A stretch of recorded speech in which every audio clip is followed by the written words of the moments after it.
Bienvenidos a esta nueva sesión de estudio con Net Learning Academy, y en esta ocasión revisaremos los conceptos principales de la capa de transporte del modelo OSI y del modelo TCP/IP. Principalmente hablaremos en esta ocasión de los dos protocolos más importantes que hay en esta capa, y como algunos ya sabrán, estamos hablando de TCP y UDP.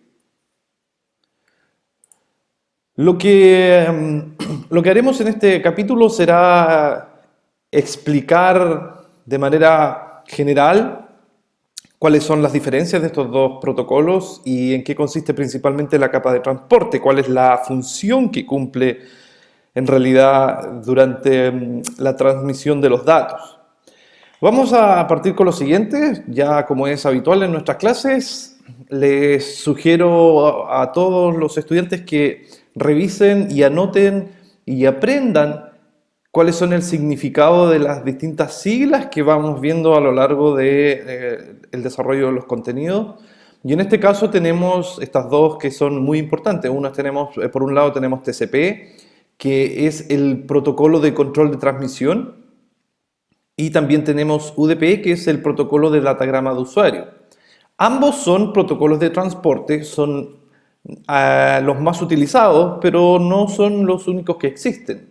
Existen también otros que tienen algunas funciones, principalmente en el campo de la transmisión de paquetes de voz sobre IP y en algunas aplicaciones especiales, pero me atrevería a decir que el 99% de las aplicaciones utiliza o TCP o UDP. Y ahí la importancia de por qué se utiliza uno u otro. Para situarnos un poco en el contexto donde estamos, la capa de transporte, recuerden, es la capa número 4, si contamos como corresponde desde abajo hacia arriba. Así es que para efectos de referencia vamos a hablar siempre de la capa 4. Aun cuando en el modelo TCP/IP que se ocupa hoy en día realmente puede ser que se cuente como la capa 3, pero nosotros jamás vamos a decir eso, nunca nos vamos a referir al número de las capas contando en el modelo TCP/IP. Se utiliza como referencia el modelo OSI. ¿Bien? Y aquí es donde encontramos los dos protocolos que habíamos mencionado, TCP y UDP. Recuerden que estamos viendo principalmente el proceso de encapsulación de los datos antes de que sean enviados a la red.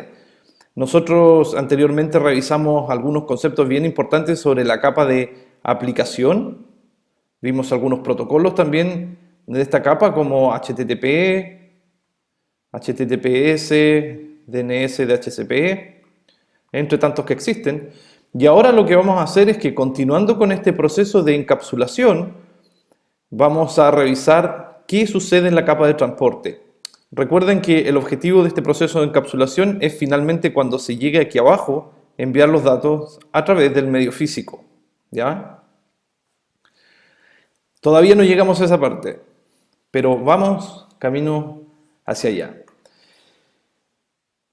La figura que ustedes ven en este momento es prácticamente una de las más importantes que ustedes tienen que comprender muy bien para su estudio de las redes hoy en día.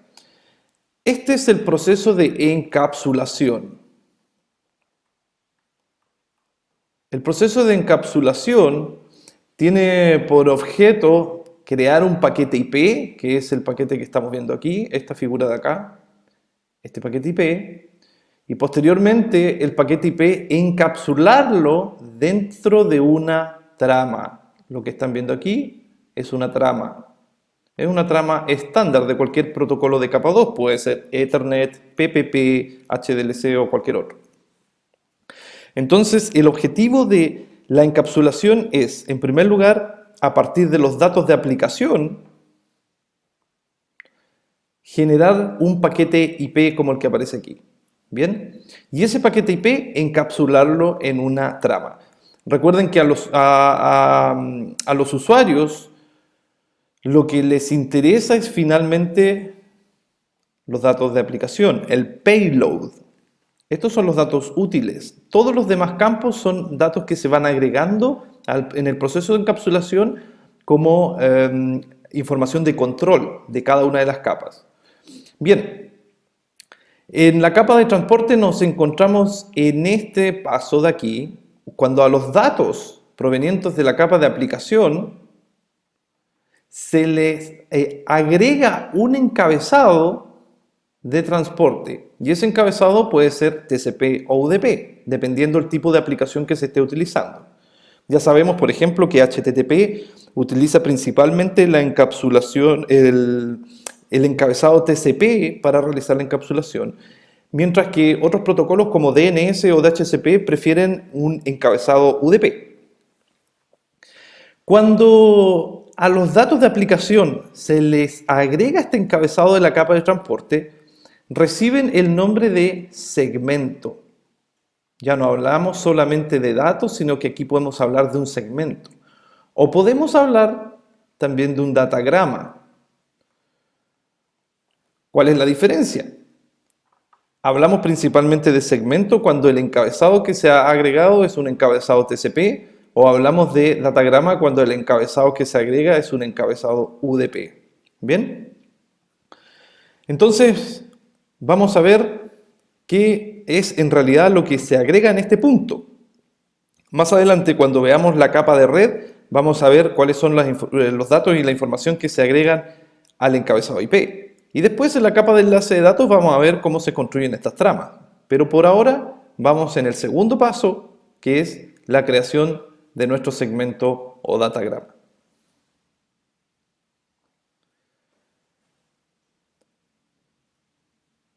Lo que ven en pantalla corresponde a los dos encabezados más comunes que se utilizan en esta capa. En la parte superior de la imagen estamos viendo un encabezado o un header, como quieran llamarlo, header, correspondiente al protocolo TCP, mientras que abajo vemos un header o un encabezado correspondiente al protocolo UDP. Entonces quiero detenerme aquí un poquito para que podamos analizar algunas de estas opciones que trae y podamos entender más o menos bien de qué se trata esta información que vemos acá. Lo primero que vamos a decir es que el encabezado TCP tiene como mínimo 20 bytes de tamaño. Como mínimo porque también tenemos un campo que es opcional, aquí que vemos de 32 bits, que puede hacer crecer hasta 24 bytes el encabezado TCP. Pero de manera estandarizada utilizamos 20 bytes como TCP. Mientras que UDP es un encabezado mucho más pequeño y pesa solamente 8 bytes. Esos 12 bytes de diferencias que hay entre ambos pueden significar un ahorro importante del ancho de banda en una red ultra rápida donde se están enviando millones de paquetes por segundo. Cuando se agrega un encabezado TCP, lo que está sucediendo es que se agregan estos 20 bytes. Y aquí están distribuidos los 20 bytes. Tal vez no es muy fácil verlo, pero veamos lo siguiente. Desde aquí hasta acá tenemos 32 bits entre el 0 y el 31. Aquí tenemos 32 bits. ¿Bien? Y estos 32 bits, si uno los convierte a bytes, todos sabemos que un byte son 8 bits, ¿cierto? Que entre paréntesis, cuando uno escribe byte siempre debe ser con mayúscula y cuando escribe bits debe ser con minúscula. Acá nosotros tenemos los 32 bits, por lo tanto podemos dibujar esto más o menos así. No quiero echar a perder la figura, pero acá tenemos el byte 1, 2, 3, 4, ¿ya? Hacia abajo. Por lo tanto, en la primera línea tenemos 4 bytes, luego acá tenemos 32 bits que son también 4 bytes, el siguiente es 4 bytes, 4 y 4. Y aquí tenemos los 20 bytes de transporte. Bien, eso es, como verán ustedes, sin que se ocupen las opciones, el campo de opciones que está, acá, está un poco más abajo. Si es que TCP necesita más información, tiene 32 bits disponibles para agregar otro tipo de opciones, por lo cual este encabezado crecería automáticamente a 24 bytes. Incluso si es que aquí se agrega solamente un bit de información, lo demás se tiene que rellenar para que cuadre con los 32 bits. Ese relleno se conoce en redes como padding. Bien, es información inútil, no tiene ninguna validez en cuanto a datos, sino que se utiliza simplemente como relleno para cuadrar los encabezados. Una cosa importante respecto a todos los encabezados actuales es que la longitud que tienen es de 32 bits y eso hace que sean particularmente fáciles de procesar en justamente procesadores de 32 bits. Pero ya todos sabemos que esos procesadores de 32 bits han ido quedando atrás y han ido dando paso a procesadores de 64 bits. Cuando veamos el encabezado IPv6 van a ver ustedes que ese encabezado está construido en tamaños de 64 bits para calzar con estos procesadores. Bien, entonces, veamos algunas cosas importantes respecto al encabezado que estamos viendo en este momento. En primer lugar, tenemos que se define un parámetro llamado puerto de origen y otro parámetro llamado puerto de destino, que si miramos en el encabezado UDP es exactamente igual. Tanto TCP como UDP utilizan los conceptos de puertos de origen y destino y en ambos casos tenemos 16 bits de longitud en cada uno de ellos. Como tenemos 16 bits, podemos hacer 2 a las 16 veces la cantidad de combinaciones posibles y eso es 65.536. Es decir, entre el 0 y el 65.535. Esa es la cantidad de puertos disponibles hoy en día para las distintas aplicaciones que utilicen TCP o UDP. Es imposible que exista, por ejemplo, una aplicación que ocupe el puerto 70.000. No, porque al tener solamente 16 bits, este es el mayor número que se puede lograr. ¿Para qué se utilizan los puertos? Bueno, en algunos capítulos anteriores explicábamos que en la capa de aplicación o en un servidor, una máquina física puede ejecutar distintas aplicaciones, ¿cierto? Distintas aplicaciones, siendo distintos protocolos, FTP, HTTP, SSH, etc. Y cada una de estas aplicaciones utiliza un puerto de escucha. Y ese puerto, bueno, aquí en el caso de FTP va a ser un puerto 21, HTTP puerto 80, SSH 22. Va a direccionar la consulta que llegue a este servidor por la red, lo va a direccionar a la aplicación correspondiente dentro de la memoria del servidor y por ende se va a poder procesar esos datos de manera correcta. Por eso se utiliza el concepto de puerto de destino y puerto de origen. Un detalle importante a destacar es que tanto en TCP como en UDP el puerto de origen es aleatorio, random. Bien, aun cuando nosotros conocemos el puerto de destino, por ejemplo, una página web, puerto 80, el puerto de origen de la conexión lo genera aleatoriamente el sistema operativo de la máquina cliente dependiendo exclusivamente de su propia configuración interna. Podemos levantar dos computadoras en paralelo ejecutando simultáneamente una conexión hacia el mismo servidor de destino, pero en ambos casos los puertos de origen van a ser totalmente diferentes porque esos puertos los controla el kernel de cada uno de los sistemas clientes. Bien, hay algunos protocolos como DHCP y en algunos casos FTP que utilizan puertos fijos para el cliente, pero son la minoría. Luego de los puertos de origen y destino, en el caso de TCP tenemos varios campos más que son campos exclusivamente dedicados al control de los datos. Tenemos un número de secuencia de 32 bits, tenemos un número de acuse de recibo o acknowledge, tenemos aquí 4 bits del largo total del encabezado, header length. Tenemos 6 bits que están reservados, por si acaso algún día se necesitan. Y acá tenemos 6 bits que son los códigos o flags que vamos a ver en un momento más. Creo que hice más de 6, pero son 6 bits. Luego tenemos el tamaño de la ventana que está fijado en 16 bits y algunos otros elementos como una suma de comprobación y un puntero de urgencia o no. Por el otro lado, tenemos que el encabezado UDP comparte con TCP la misma cantidad de puertos, pero tiene más que todo una longitud y un pequeño checksum en caso de que se necesite. Pero UDP carece de un montón de información que tiene TCP. ¿Bien? Entonces, podemos decir lo siguiente. TCP es un protocolo orientado a la conexión. Uno siempre escucha eso o lo lee en los libros y a veces no queda muy claro.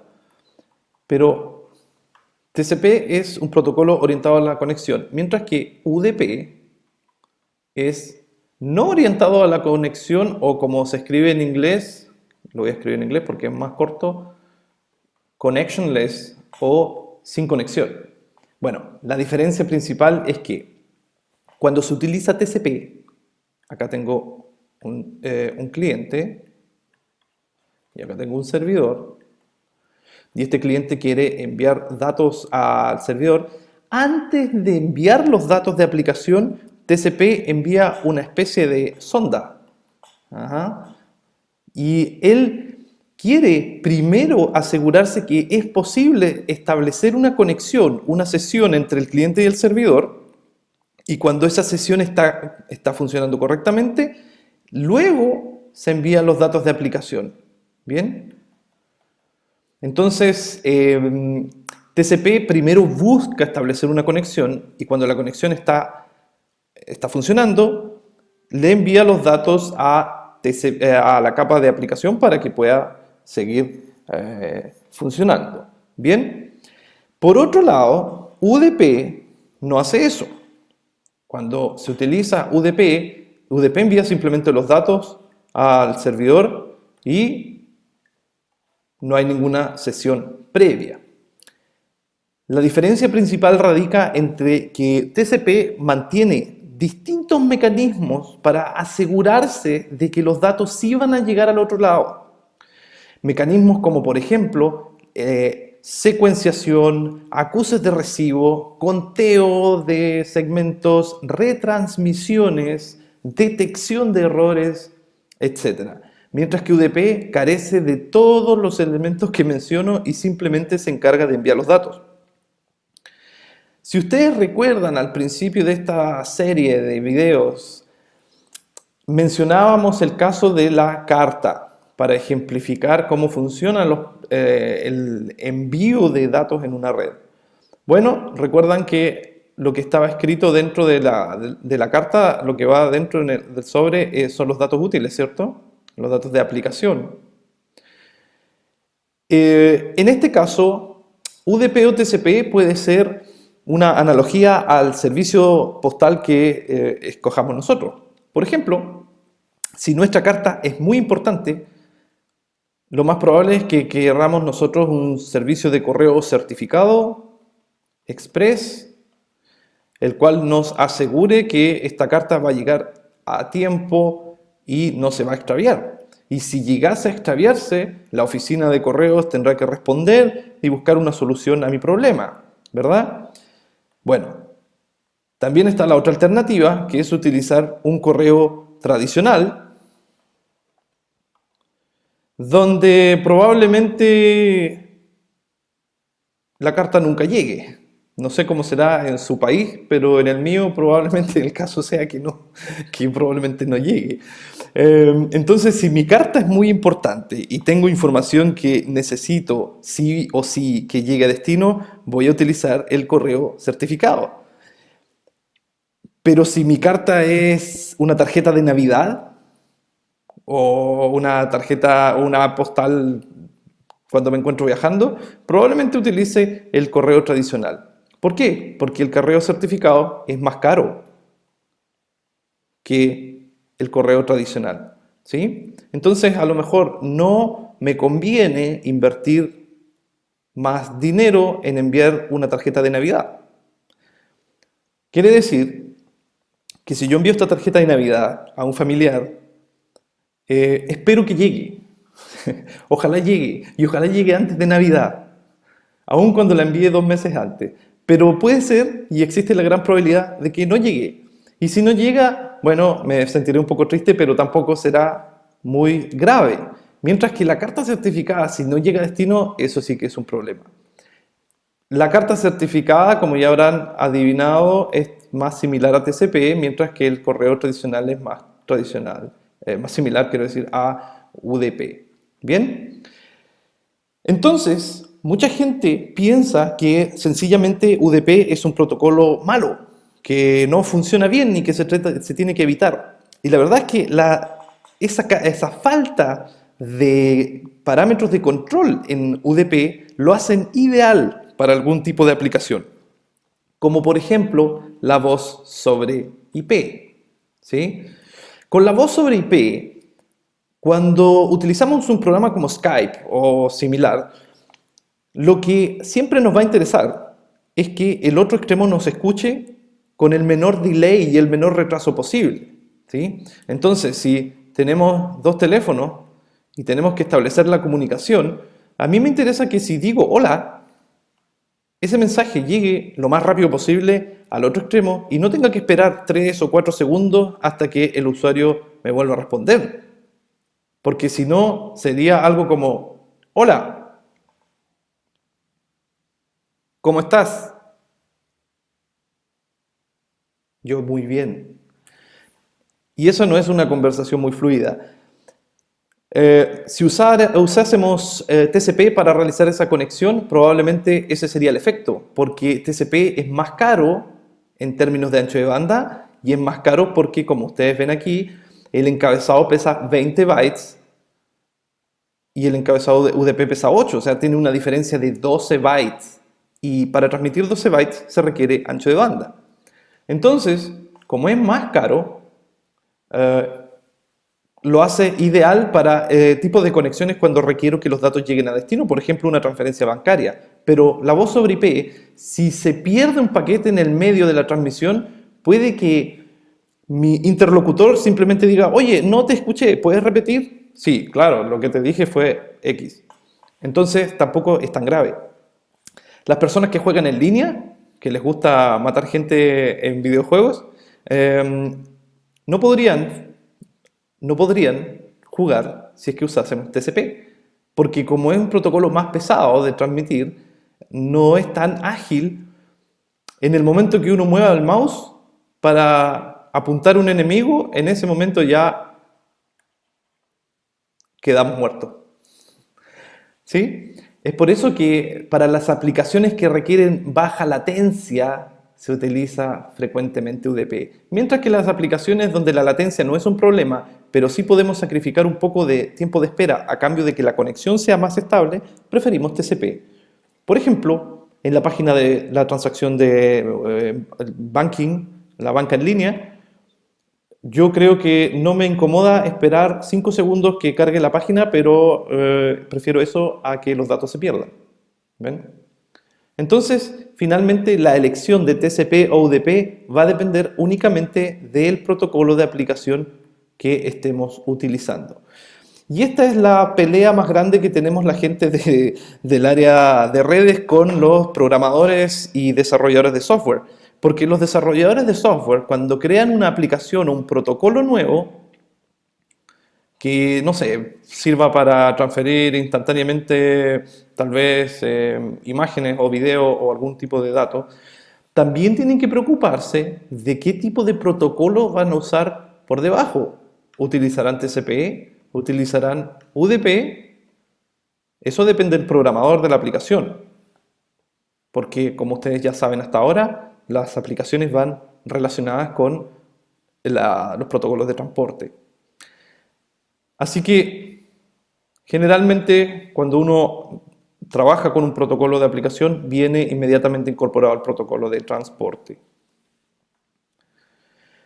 Algunas generalidades de la capa de transporte, veíamos que el total de puertos que tenemos disponibles son 2 elevado a 16, que son 65.536 puertos en total, los cuales están divididos o segregados en alguna forma de la siguiente manera. Los puertos conocidos son aquellos que van entre el 0 y el 1023. ¿Bien? Esos puertos son generalmente reservados por IANA, esta gran institución que domina prácticamente Internet, para algunas aplicaciones conocidas como HTTP, FTP, Telnet, POP, etc. Cuando en una máquina Unix se necesita levantar una aplicación que abra un puerto, si queremos que el puerto funcione en este rango, obligatoriamente tenemos que ser root o superadministrador de la máquina. Luego tenemos los puertos registrados destinados a algunas aplicaciones conocidas pero no esenciales, como por ejemplo MySQL en el puerto 3306. Y luego, a partir del 49.152 en adelante, tenemos los puertos no reservados o libres de uso, que simplemente si uno quiere abrir un puerto con una aplicación, no hay que ser ni siquiera root, simplemente se abre. Los puertos pueden estar en distintos estados. Generalmente se habla de un puerto en estado abierto u open, un puerto cerrado o un puerto filtrado. Y cuando está filtrado, por lo general se trata de que entre medio hay un cortafuegos o un firewall que está filtrando esa comunicación. Cuando tenemos un puerto abierto, cuando aquí en el servidor tenemos las distintas aplicaciones,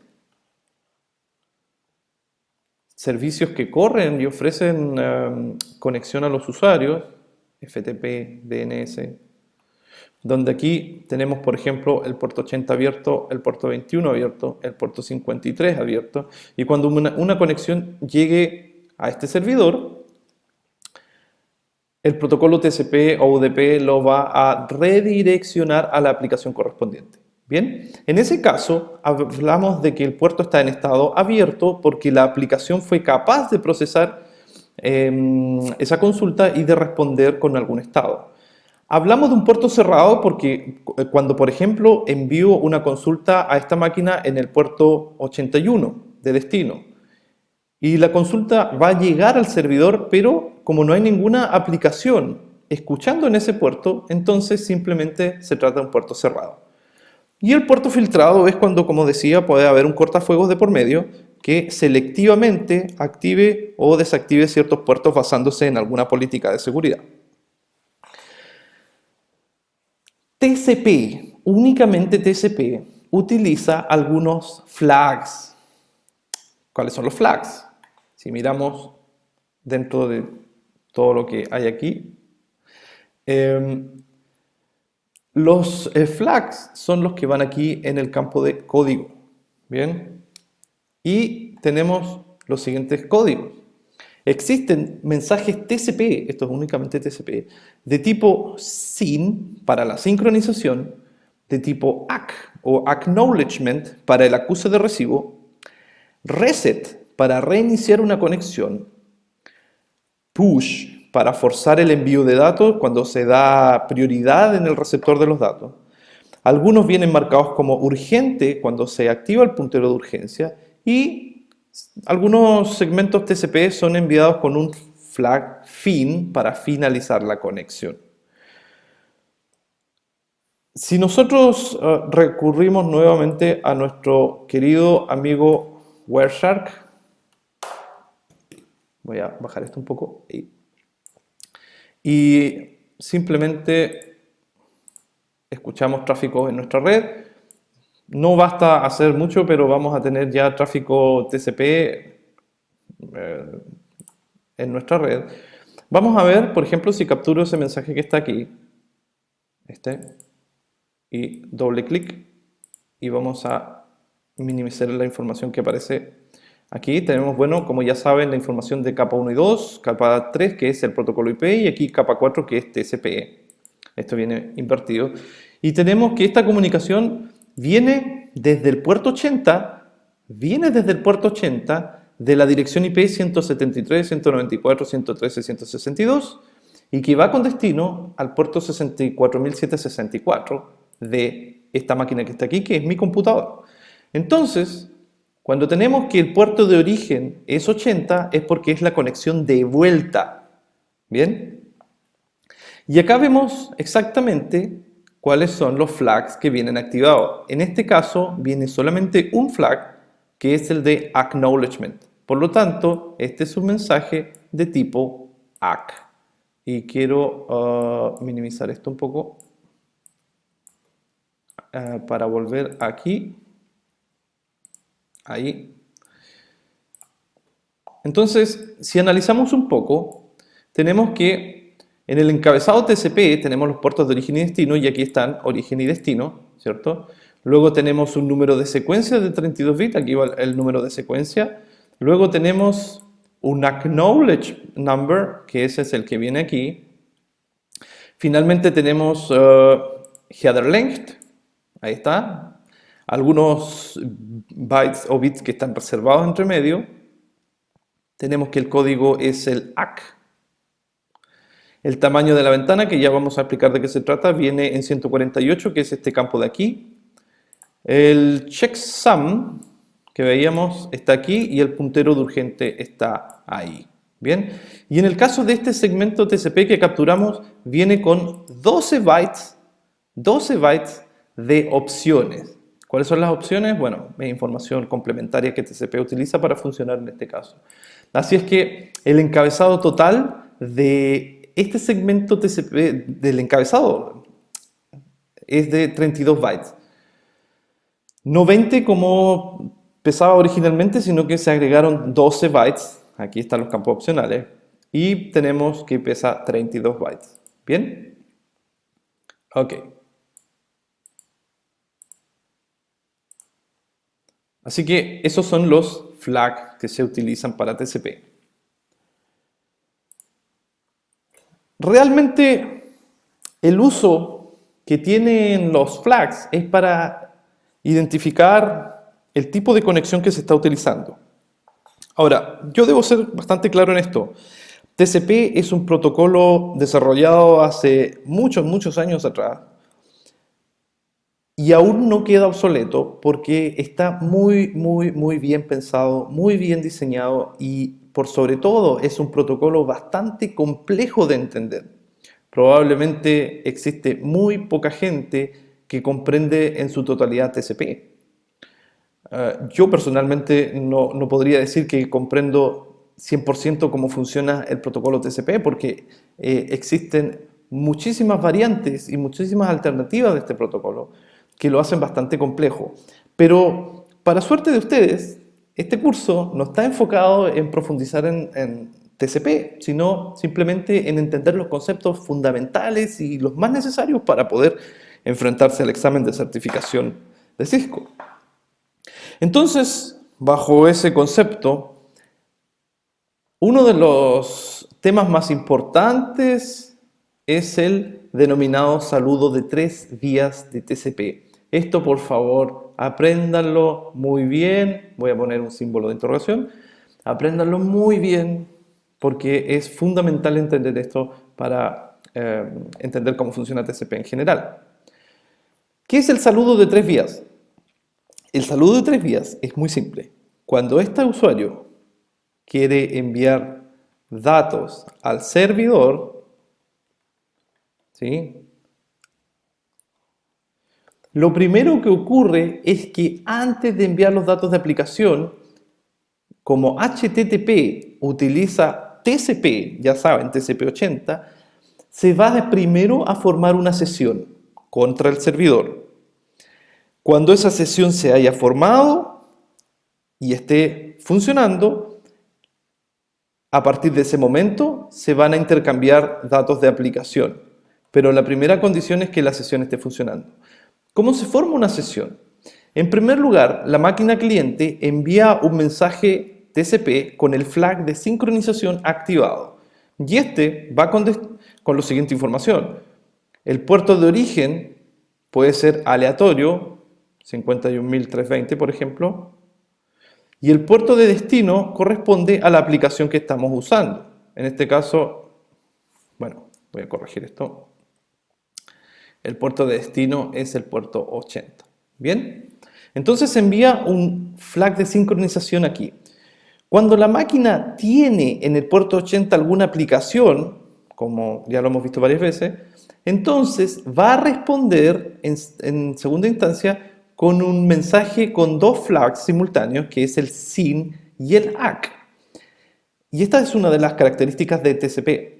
Por cada mensaje que se envía, por cada segmento, tiene que haber una confirmación de parte del otro extremo para poder funcionar correctamente. En este caso, el cliente envió en primer lugar un SYN y el servidor tiene que responder con un ACK.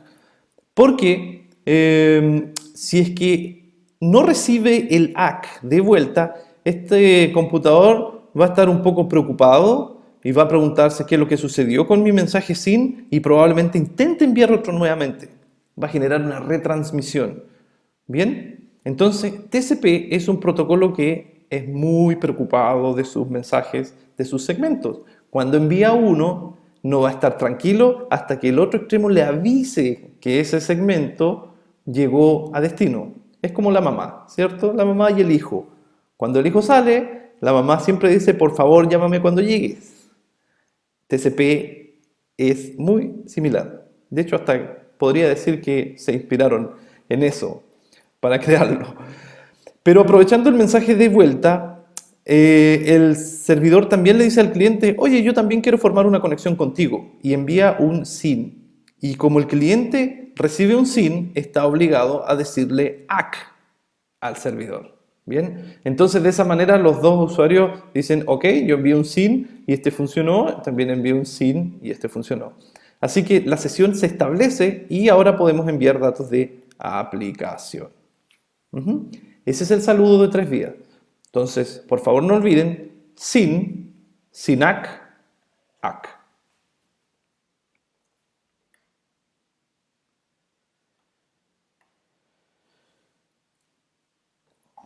Hay un concepto que es bastante interesante de explicar sin la necesidad de profundizar mucho en lo que es TCP, y es el concepto de del tamaño de la ventana o window size. Bien, que si volvemos un poco atrás, aparece aquí, un campo de 16 bits. Bien, acá.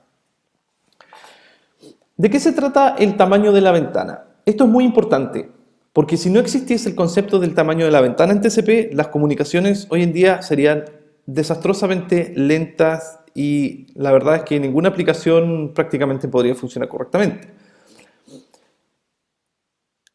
En este caso tenemos aquí un saludo de 3 vías que vimos recién, un saludo de 3 vías ya establecido, ¿cierto? En este momento la conexión está establecida.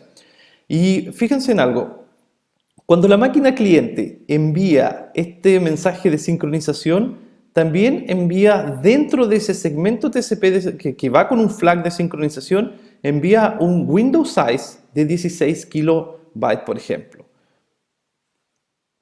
Lo que quiere decir es que el cliente le está informando al servidor y le va a decir, mira, yo tengo un tamaño de buffer, este es un buffer, de envío de 16 kilobytes. Y el servidor va a responder en ese mensaje sin ACK que manda, ¿cierto? Va a responder también con su propio buffer o con su propio tamaño de ventana. En este ejemplo, ambos tamaños son idénticos, pero no necesariamente pueden ser idénticos ya que se trata de máquinas distintas. Lo que sucede es lo siguiente. Yo les decía hace un rato atrás que TCP, como es un protocolo tan preocupado por sus pequeños segmentos que no, ojalá no se vaya a perder ninguno y si se pierde uno va a ser lo imposible por recuperarlo. Entonces TCP tiene que necesariamente recibir un ACK por cada mensaje que envía, ¿verdad? Entonces, de esa manera TCP funciona bien. Pero Eso es en la realidad impracticable porque si una máquina cliente está enviando en cosas de segundos 10.000 segmentos, entonces la lógica que les acabo de explicar sería que la máquina cliente tiene que recibir 10.000 ACK. Ujú. Y eso duplicaría la cantidad de tráfico en la red, lo cual lo hace bastante poco eficiente. Entonces, el tamaño de la ventana simplemente dice, ok, yo tengo un buffer de 16 kilobytes y esa es la cantidad de datos que tú me puedes enviar hasta que yo te envíe un ACK. Y lo mismo dice el servidor. Entonces, si el tamaño es de 16 kilobytes y tenemos que nuestros segmentos pesan 1460 bytes, este es tan solo un ejemplo, 1460 bytes porque están determinados por un parámetro que se denomina tamaño máximo de segmento, maximum segment size, que por lo general es de 1460. Por lo siguiente, 1500 es un valor llamado MTU o unidad máxima de transferencia, de transferencia bien digo, que de manera estandarizada está fijada en 1500. Cuando veamos la capa de aplicación, vamos a ver más sobre la MTU. Y básicamente consiste en el tamaño del paquete IP que se está ingresando en una trama. Entonces, si el paquete IP, voy a volver un poco acá, este es el paquete IP, pesa como máximo 1500, le tenemos que descontar el encabezado TCP y el encabezado IP, que son 20 y 20 en algunos casos. Cuando TCP no lleva opciones, pesa 20 bytes y el encabezado IP también pesa 20 bytes. Por lo tanto, le descontamos 20 bytes de IP, 20 bytes de TCP y nos quedan una unidad de 1460 bytes para el tamaño de los segmentos. Entonces, si sabemos que cada segmento que se va a enviar entre el cliente y el servidor puede tener un máximo de 1460 bytes, y el buffer está fijado en 16 kilobytes, esto es muy sencillo, déjenme buscar aquí la calculadora. Entonces, 16 por 1024, tenemos un total de 16.384 bytes de buffer. Eso quiere decir que en realidad este servidor va a recibir 16.384 bytes antes de enviar un ACK de vuelta. ¿Sí? De esa manera no tiene que enviar un ACK por cada segmento que recibe. Así es que si dividimos esto también en 1460, tenemos que 11 y decimal. Acá simplemente nos quedamos con el 11. Entonces, como dice aquí la figura, el cliente va a enviar 11 segmentos y por cada 11 segmentos el servidor va a enviar un ACK de vuelta. Y luego vuelve a enviar 11 segmentos más y el servidor va a enviar un ACK de vuelta. ¿Bien? Ahora, ese buffer es deslizante, es móvil. En algunos casos puede estar en 16 kilos y aquí cuando hay una congestión de la red puede bajar a 8 kilos, por lo tanto tal vez se enviarían solamente 6 segmentos y se respondería con un ACK. Y luego volvería a los 16 kilos y así. El máximo son 65.536. Bien, entonces el tamaño de la ventana simplemente es un buffer para decir cuántos segmentos envía un lado y cada cuántos segmentos voy a enviar un ACK. Para que esto no sea hola, hola, hola, hola, hola tan seguido. ¿Ok? Podemos aprovechar que estamos hablando de la capa de transporte para explicar un poco el concepto de overhead. Overhead o sobrecabecera no muchas veces se explica en los cursos de redes, pero sí que es un parámetro muy importante cuando hay problemas en la red.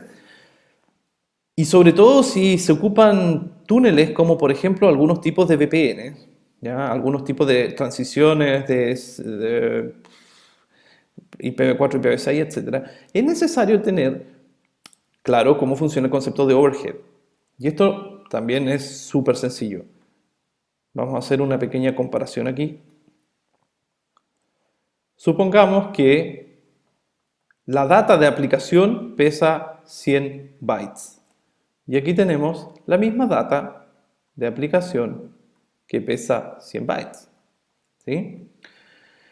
Si es que a esta data, en el proceso de encapsulación, en la capa de transporte se le agrega un encabezado TCP, vamos a tener que se agrega un mínimo de ¿cuántos bytes?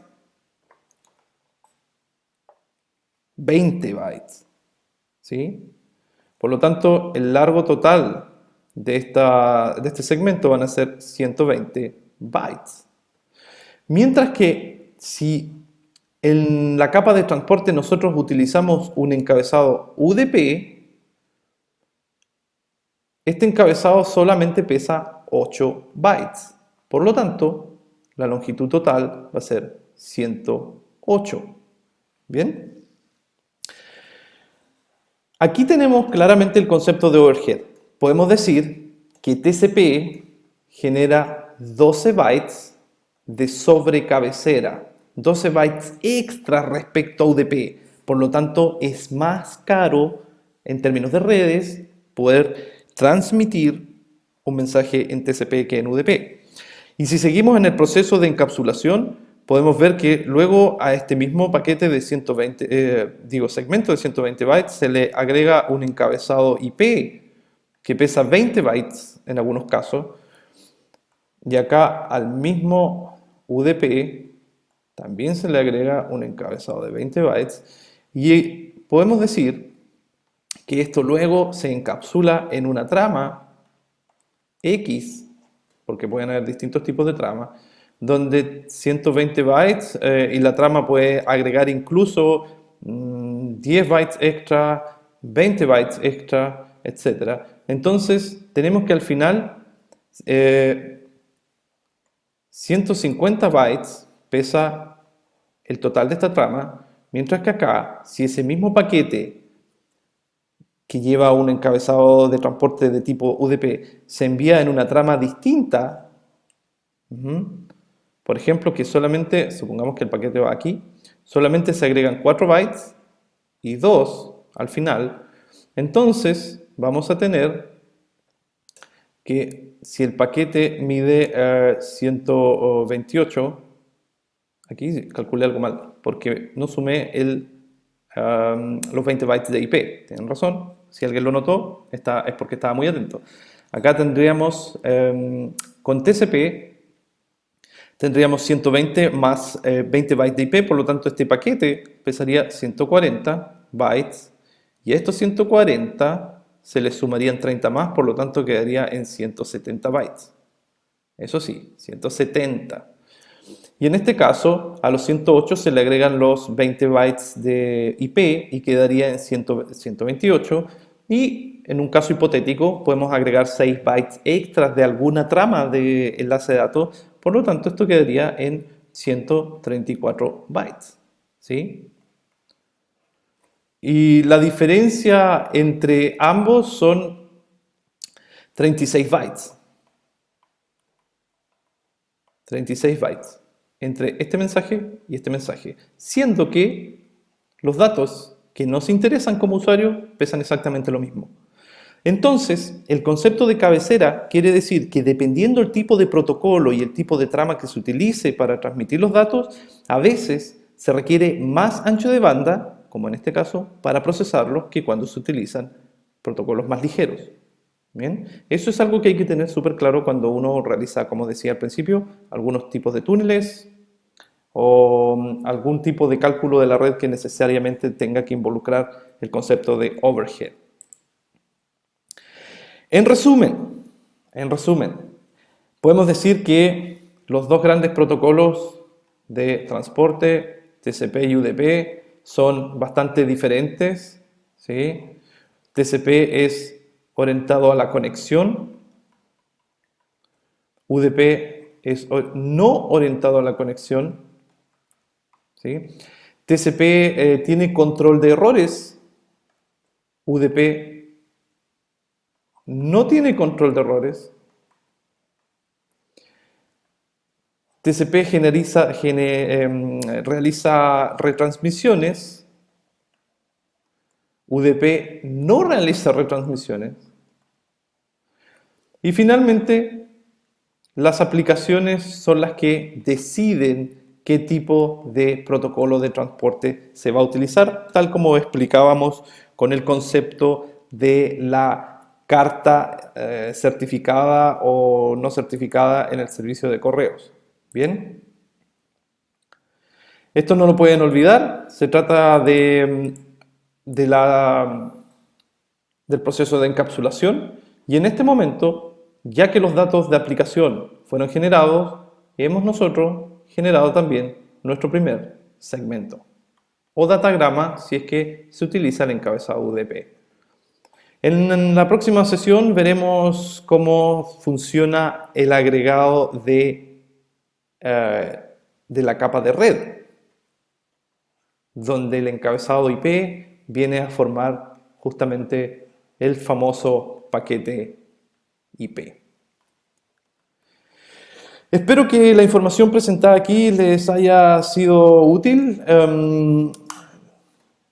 Lo que haremos será continuar con algunas preguntas en la plataforma. Ustedes pueden debajo de este video ver unos quiz, también algunos ejercicios que pueden realizar ustedes mismos y naturalmente que si tienen alguna duda o algún comentario lo pueden hacer ahí mismo. Espero haberles sido útil y nos vemos en la próxima sesión.